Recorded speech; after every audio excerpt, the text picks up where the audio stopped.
Higit isang linggo na ang nakalipas matapos ang bagong taon pero hindi pa rin daw nahahakot ang lahat ng basura sa Valenzuela at Malabon.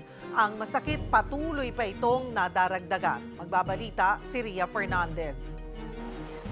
May signage na bawal magtapon, may nakatutok pang CCTV, pero sige pa rin ang mga nagtatambak ng basura sa kantong ito ng Barangay Malinta sa Valenzuela.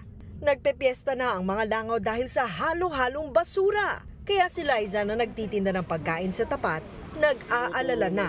Hindi po maganda yung amoy, yung parang marumi po siya. Tapos nakakaano po sa kapaligiran kasi ang dami pong kalat kahit ang dami nang nagwawalis. Sabi ng LGU, hindi naman nagmiminti sa paghahakot ng basura. Sadyang nadagdagan lang daw ng 30%, ang kadalas ay 400 tonelada ng kalat kada araw nitong holiday season. Siyempre, ang mga parties left and right, ang nangyari dyan, hindi na nila mismo yung mga residents nasusunod at linalabasan nila kaagad kami, naka-operate kami kaagad first week of the year. Sa Malabon, di na kinaya ng isang hakutan ng hauler na ito ang tambak ng mga basura kaya may mga naiwan pa. 2,000 pa o higit 2 dekada ng may batas para sa maayos na paghihiwalay at pagtatapon ng mga basura. Pero kita nyo naman, hanggang ngayon, marami pa ring matitigas ang ulo.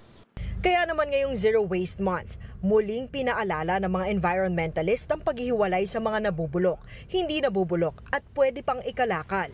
Kasi kailangan lang natin siya proseso na maayos, i-compose or gawin pataba sa lupa. Kasi the moment na mapunta ito sa dump site or sa landfill, magke-create siya ng emissions na tinatawag na methane gas. At kaya lalong tumitindi yung ating global warming.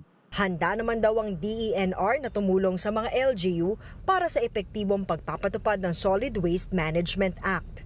Para sa 1PH, Ria Fernandez, News 5.